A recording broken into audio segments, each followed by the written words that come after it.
안녕하세요, 여러분. 오늘은 우리 모두의 건강한 삶과 직결되는 매우 중요한 주제를 다뤄보려고 합니다. 바로 구강 건강인데요. 많은 분들이 구강 건강을 단순히 치아 관리 정도로 생각하시는 경우가 많은데, 오늘 방송을 통해 구강 건강이 얼마나 중요한지, 그리고 어떻게 관리해야 하는지 자세히 알아보겠습니다. 1. 구강 건강의 중요성. 전신 건강과의 연결고리. 여러분, 혹시 구강 건강과 심장병이 관련이 있다는 사실을 알고 계신가요? 놀라운 이야기처럼 들리지만 이는 과학적으로 입증된 사실입니다. 우리의 입은 단순히 음식을 씹고 삼키는 기관이 아닙니다. 입은 우리 몸의 관문 역할을 하는 매우 중요한 부위입니다. 구강 내에는 수백 종류의 세균이 살고 있는데, 이 세균들이 혈류를 타고 우리 몸 전체로 이동할 수 있습니다. 최근 의학계의 연구 결과를 살펴보면 정말 놀라운 사실들이 많이 밝혀졌습니다.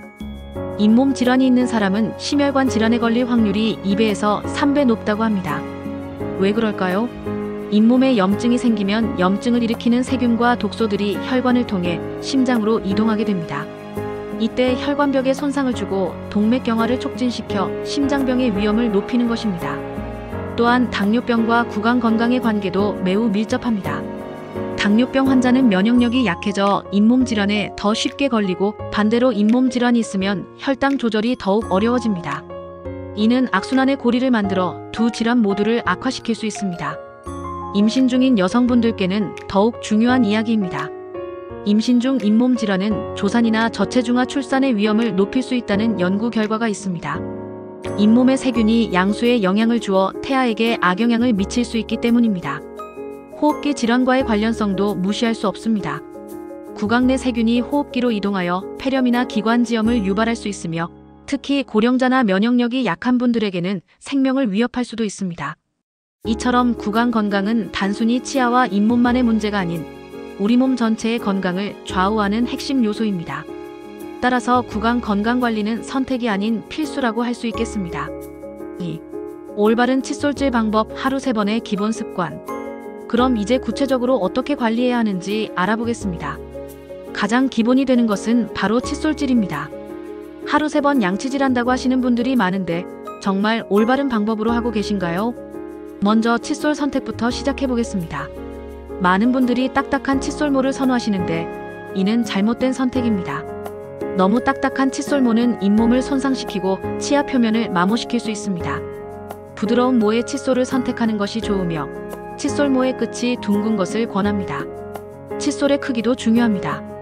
너무 큰 칫솔은 구석구석 닿기 어렵고, 너무 작은 칫솔은 효율성이 떨어집니다. 자신의 입 크기에 맞는 적당한 크기의 칫솔을 선택해야 합니다. 이제 올바른 칫솔질 방법을 자세히 알아보겠습니다.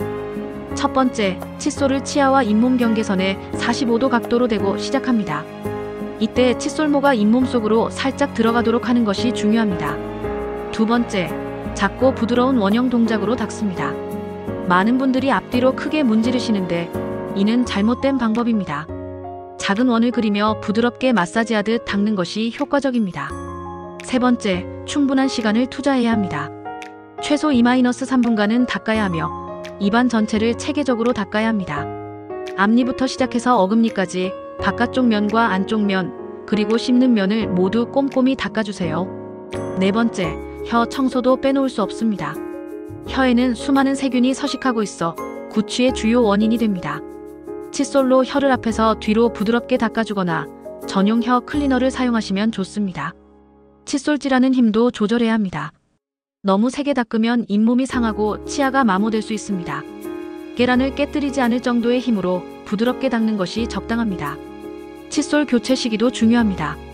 보통 3개월마다 교체하라고 하지만, 칫솔모가 벌어지거나 눌려있으면 즉시 교체해야 합니다. 또한 감기나 구내염 같은 질환을 앓은 후에도 새 칫솔로 교체하는 것이 좋습니다. 언제 칫솔질하는 것이 가장 효과적일까요? 이상적으로는 식사 후 30분에서 1시간 후에 하는 것이 좋습니다. 식사 직후에는 입안이 산성화되어 치아가 일시적으로 약해지므로 바로 닦는 것보다는 시간을 두고 닦는 것이 치아 건강에 더 좋습니다. 특히 밤에 자기 전 칫솔질은 하루 종일 축적된 세균을 제거하는 데 가장 중요한 시간입니다. 3. 치실과 구강 세정제 세심한 관리의 필요성. 아무리 열심히 칫솔질을 해도 치아 사이사이의 좁은 공간은 칫솔이 닿지 않습니다.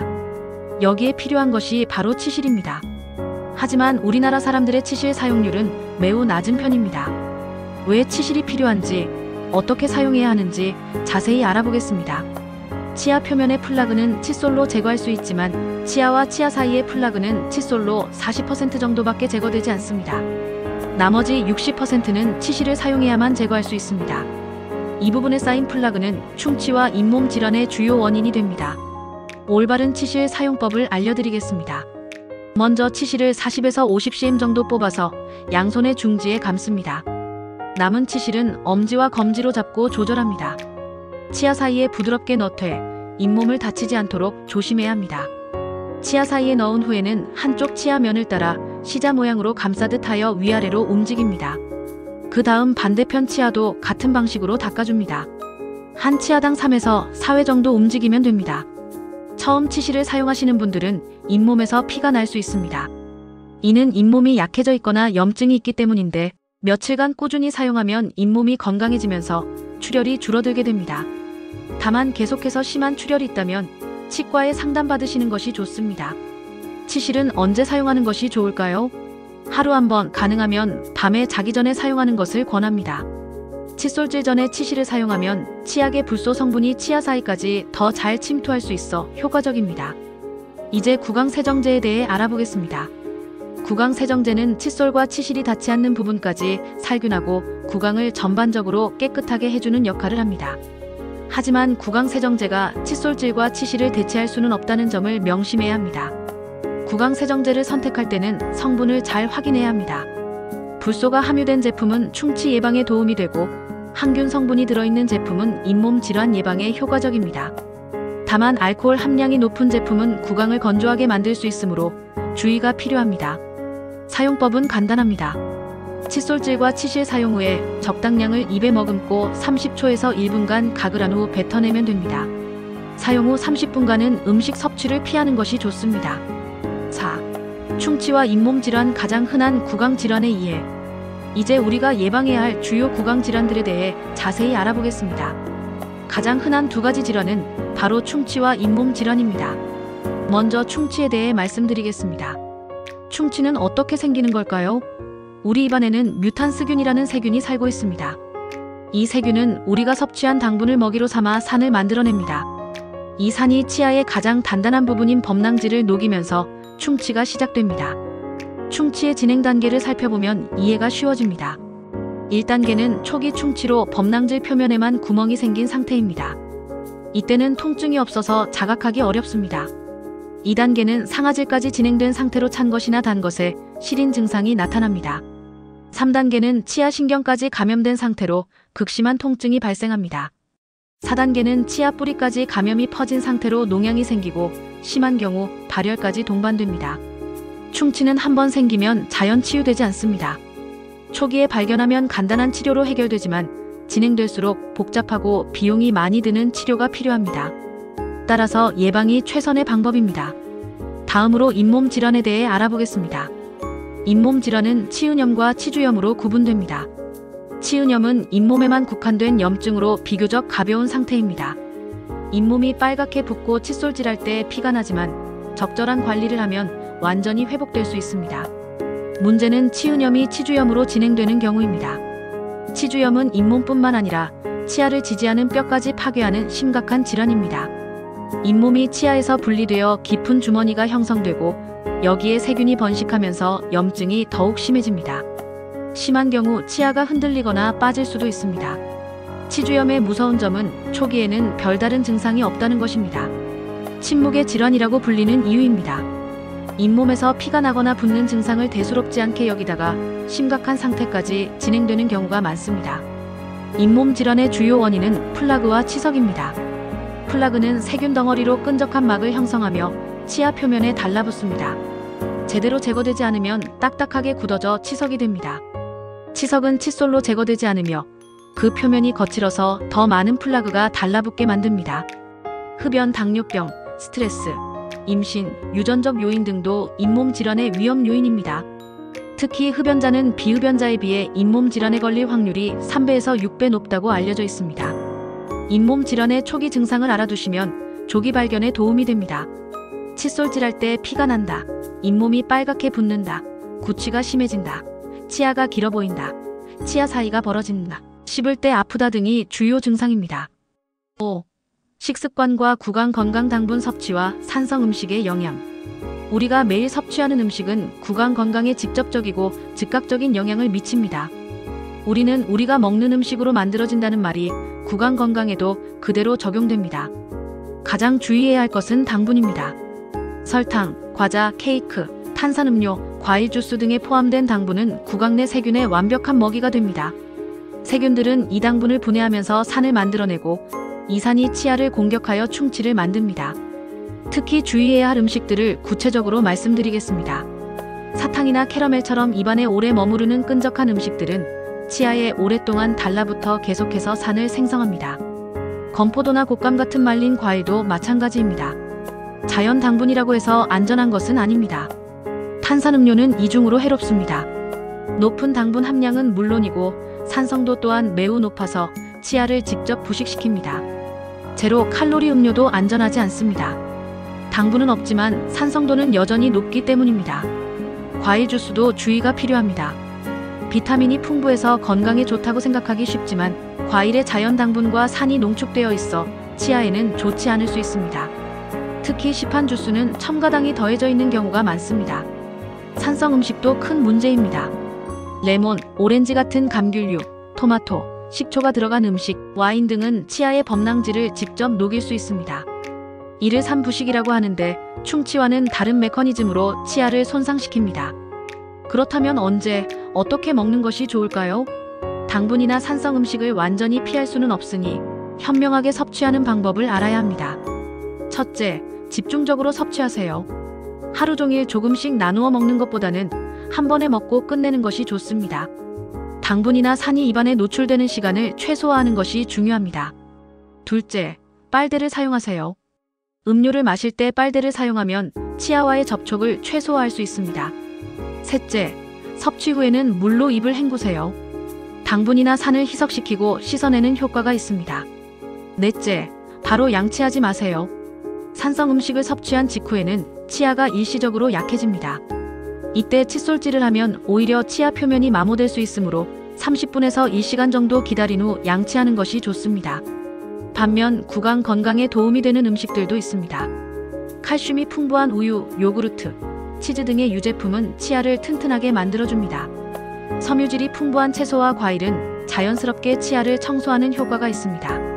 당근, 샐러리, 사과 등을 씹으면 타액 분비가 촉진되어 구강을 자연적으로 세정해줍니다.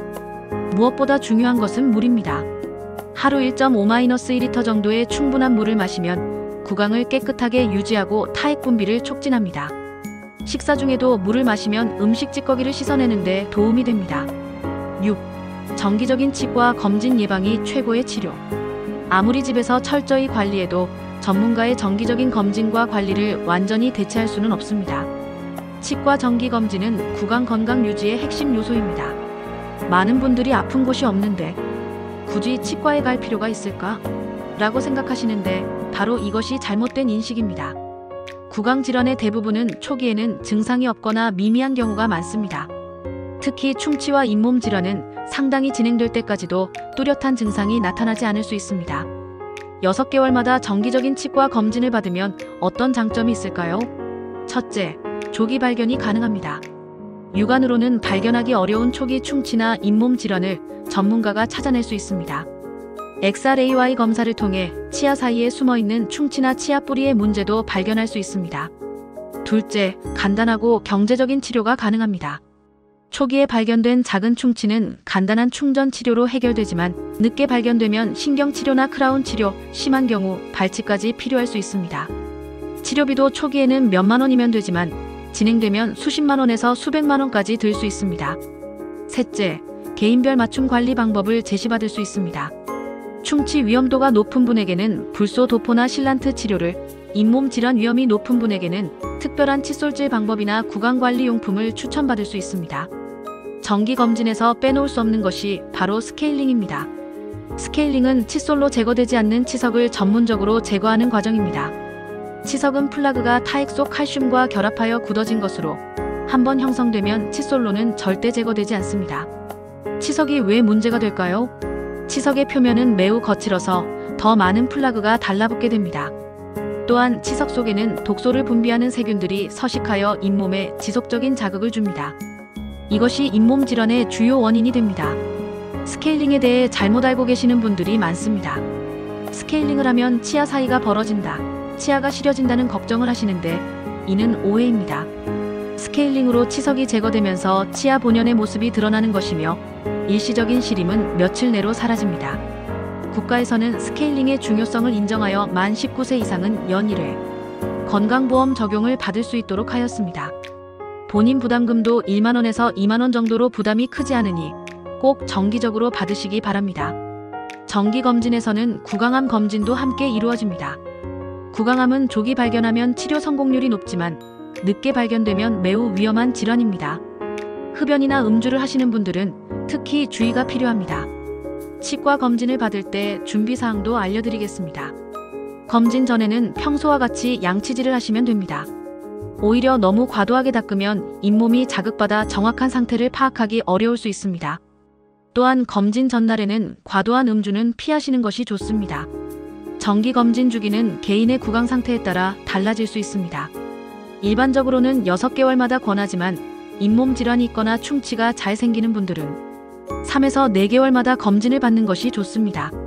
반대로 구강 상태가 매우 양호한 분들은 1년에 한 번으로도 충분할 수 있습니다. 7. 구강 건조증과 구취 생활 속 관리법. 이제 많은 분들이 일상생활에서 겪고 있는 구강 건조증과 구취 문제에 대해 자세히 알아보겠습니다. 이 두 문제는 단순한 불편함을 넘어서 사회생활에도 큰 영향을 미칠 수 있는 중요한 문제입니다. 먼저 구강 건조증에 대해 말씀드리겠습니다. 구강 건조증은 타액 분비가 감소하여 입안이 마르는 증상을 말합니다. 단순히 목이 마른 것과는 다른 개념입니다. 타액은 우리가 생각하는 것보다 훨씬 중요한 역할을 합니다. 타액의 역할을 살펴보면 그 중요성을 알 수 있습니다. 첫째, 자연세정 작용을 합니다. 음식 찌꺼기와 세균을 씻어내어 구강을 깨끗하게 유지합니다. 둘째, 항균 작용을 합니다. 타액 속에는 라이소자임 같은 항균 물질이 있어 세균의 번식을 억제합니다. 셋째, 중화작용을 합니다. 산성화된 구강을 중성으로 만들어 충치를 예방합니다. 넷째, 제석회화 작용을 합니다. 초기 충치를 자연적으로 회복시키는 역할을 합니다. 구강 건조증의 원인은 다양합니다. 가장 흔한 원인은 약물입니다. 혈압약, 항우울제, 항히스타민제, 이뇨제 등 많은 약물들이 타액 분비를 감소시킵니다. 나이가 들면서 자연적으로 타액 분비가 줄어들기도 합니다. 당뇨병, 신장질환, 자가면역 질환 등도 원인이 될 수 있습니다. 생활습관도 영향을 줍니다. 스트레스, 흡연, 과도한 음주, 탈수, 입으로 숨쉬는 습관 등이 구강 건조를 악화시킬 수 있습니다. 특히 현대인들이 자주 경험하는 스트레스는 자율신경계에 영향을 주어 타액 분비를 감소시킵니다. 구강 건조증의 증상을 알아보겠습니다. 입안이 끈적끈적하고 마른 느낌이 든다. 음식을 삼키기 어렵다. 말하기가 어렵다. 혀가 갈라진다. 구취가 심해진다. 충치가 자주 생긴다. 잇몸 질환이 악화된다 등이 주요 증상입니다. 구강 건조증 관리 방법을 구체적으로 말씀드리겠습니다. 첫째, 충분한 수분 섭취가 가장 중요합니다. 하루 2리터 이상의 물을 조금씩 자주 마시세요. 한 번에 많이 마시는 것보다는 입안을 자주 적시는 것이 효과적입니다. 둘째, 무설탕 껌이나 사탕을 씹으세요. 씹는 동작은 타액선을 자극하여 타액 분비를 촉진합니다. 자일리톨이 함유된 제품을 선택하면 충치 예방 효과도 얻을 수 있습니다. 셋째, 실내 습도를 적절히 유지하세요. 50에서 60% 정도의 습도가 적당합니다. 가습기를 사용하거나 젖은 수건을 걸어두는 것도 도움이 됩니다. 넷째, 피해야 할 것들이 있습니다. 알코올이 함유된 구강세정제, 카페인, 담배, 매운 음식, 짠 음식 등은 구강을 더욱 건조하게 만들므로 피하는 것이 좋습니다. 다섯째, 인공 타액을 사용할 수 있습니다. 약국에서 구입할 수 있으며 일시적으로 구강 건조 증상을 완화시켜줍니다. 이번에는 구취 관리 방법을 알려드리겠습니다. 첫째, 혀 청소가 가장 중요합니다. 칫솔로 혀를 부드럽게 닦거나 전용 혀 클리너를 사용하세요. 혀의 뒤쪽부터 앞쪽으로 긁어내듯 청소하면 됩니다. 둘째, 철저한 구강 관리가 기본입니다. 올바른 칫솔질, 치실 사용, 구강 세정제 사용을 꾸준히 해야 합니다. 특히 잠들기 전 구강 관리가 중요합니다. 셋째, 충분한 수분 섭취로 구강 건조를 예방하세요. 입안이 마르면 세균이 더 잘 번식하여 구취가 심해집니다. 넷째, 정기적인 치과 검진을 통해 충치나 잇몸 질환을 치료하세요. 구강 질환을 방치하면 구취가 계속 발생할 수 있습니다. 다섯째, 금연과 금주가 도움이 됩니다. 담배와 술은 그 자체로도 냄새를 유발하고 구강 건조와 세균 번식을 촉진시킵니다. 여섯째, 식습관을 개선하세요.